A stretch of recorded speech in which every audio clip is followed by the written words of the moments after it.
네, 오늘은 아까 법인세 회계에 대한 문제를 풀었죠. 그래서 법인세 회계에 대해서 간단하게 뭐 유형도 설명드리고 푸는 방법 그리고 이해까지 한번 해보도록 합시다. 법인세 회계는 사실 제가 생각하기에 회계보다 법인세 세무조정에 대한 거를 잘 하시면은 아마 큰 문제가 없을 것 같은데, 세무조정이 안 되는데 회계가 안 되는 걸로 착각할 수도 있고, 또는 뭐 회계에 대한 이 개념들이 좀 부족할 수도 있고, 그래서 한번 짚고 넘어가도록 하겠습니다.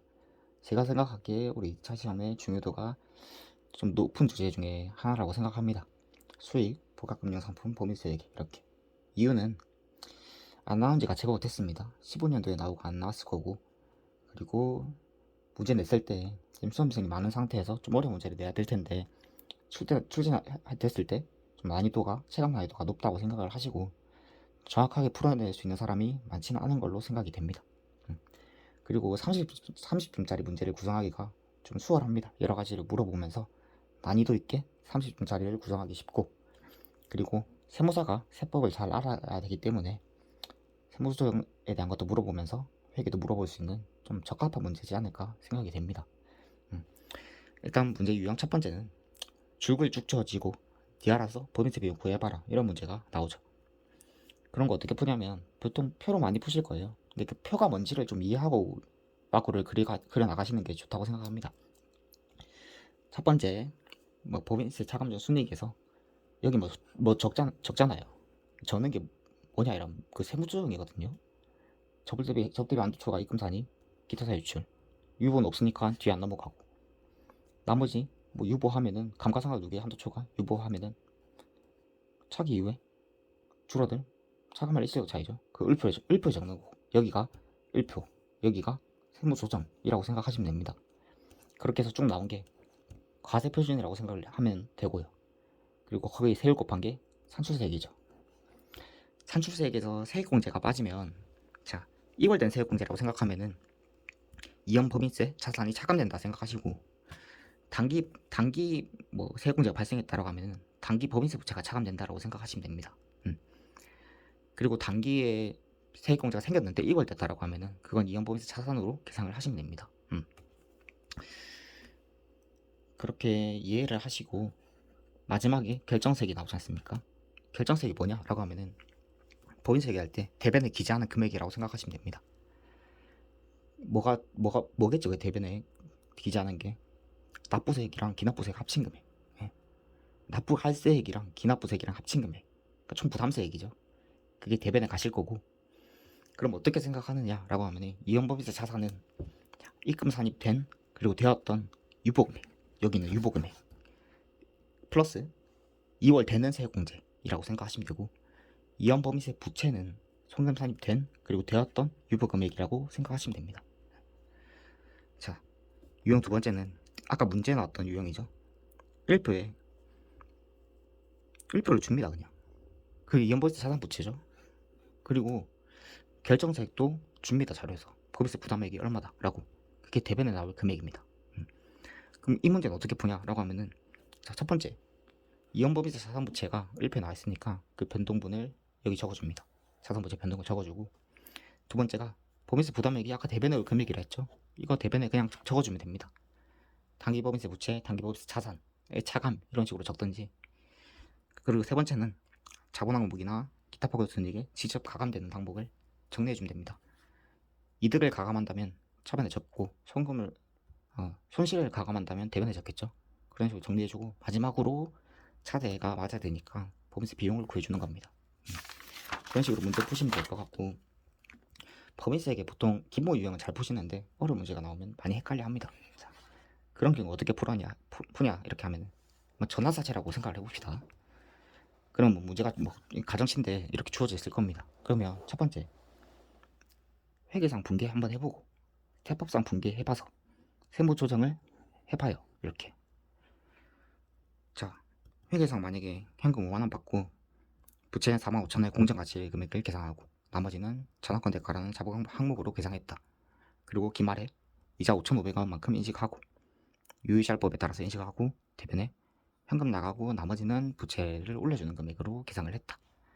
세법은 어떻게 되죠? 현금 받은 만큼 부채고 현금 나간 만큼 이자입니다. 이런 식으로 되기 때문에 세무조정을 해보시면 이렇게 3개가 나올 겁니다. 3개가 나오면 자, 아까 표 있죠? 여기 오는 게 뭐라 했죠? 세무조정이라 했지 않습니까? 세무조정 3개를 하고 뒤에 오는 게 뭐라 했죠? 유보금액이라 했지 않습니까? 사적 1표 1표 금액 유보 2개 넘겨주고 요게 이연법에서 부채 가산할 차이니까 이연법에서 부채고 여기 자본 항목 직접 가감되는 거는 자본 항목에서 조정해준다 있지 않습니까? 그렇게 정리를 하시면서 문제를 푸시면 접근하기가 좀 수월하실 겁니다. 자, 회계상 재무상태표 어떻게 기록돼 있죠? 이게 다 끝나고 난 뒤에 재무상태표에 부채 45,500 그리고 전환권 대가 5,000이라는 금액이 기록돼 있을 겁니다. 세법상 어떻게 기록돼 있죠? 부채 5만입니다. 예. 그렇기 때문에 자본 항목은 회계상에 이 세후로 표시를 해주고 그리고 이 차이만큼 유보의 차이만큼이 여기 들어가는 금액이겠죠. 그렇게 생각해 주시고 여기까지만 일단 이해하시고 만약에 이해가 됐다 라고 하면은 좀 더 복잡한 개념을 한번 생각해 봅시다. 법인세를 왜 하는지에 대해서 한번 얘기해 봅시다. 자, 이것도 다 가정치예요. 만약에 X년도에 10,000원이라는 법인세 비용 차감전 순이익이 있다고 칩시다. 그럼 거기에 아까 기말에 이자가 포함되어 있겠죠. 5,500이라는 금액이. 그래서 우리는 세무조정을 3개를 했습니다. 왜냐하면 세법은 발생주의가 아니기 때문에. 그래서 나온 게 과세표준이라 했죠. 1,500원이란 과세표준이 나와서 2,100이라는 결정세액이 나왔다고 칩시다. 결정세액이 나왔어요. 그러면 법인세액에 아까 처리할 때도 유보 자적을표가 이렇게 기록이 되죠. 그러면 여기서 좀 고민을 해봅시다. 이제 좀 생각을 해야 돼요. 자, 첫 번째 세무조정이 없다면 만약에 세법도 발생주의로 인식을 한다면 어떻게 될까요? 자, 전부 다 없겠죠 이거. 그리고 이자 비용 포함된 발생주의 이자 비용이 포함된 만큼 당기법인세 부채 2,000원 계상되고 법인세 비용 그냥 2,000원 인식하겠죠. 근데 세법상은 발생주의가 아니기 때문에 세무조정을 해서 단기 법인세 부채가 2,100원이 됐어요. 그러면 우리가 아까 했던 거를 처리를 하게 되면은 대변에 이용법인세 부채 금액 900원만큼 가고 전환권 대가 자본 항목에 직접 가감되는 걸로 가고 이렇게 해서 법인세 비용을 계산해 보시면은 2,000원이라는 금액이 똑같이 나옵니다. 그렇기 때문에 법인세를 하는 이유가 그겁니다. 발생주의에 대한 비용만 인식을 하자. 법인세 비용만 인식을 하자. 그렇기 때문에 이런 식으로 인식이 된다는 거. 개념에 대한 이해입니다. X2년도도 마찬가지예요. X2년도 회계상 처리 어떻게 되죠? 이것도 가정식입니다.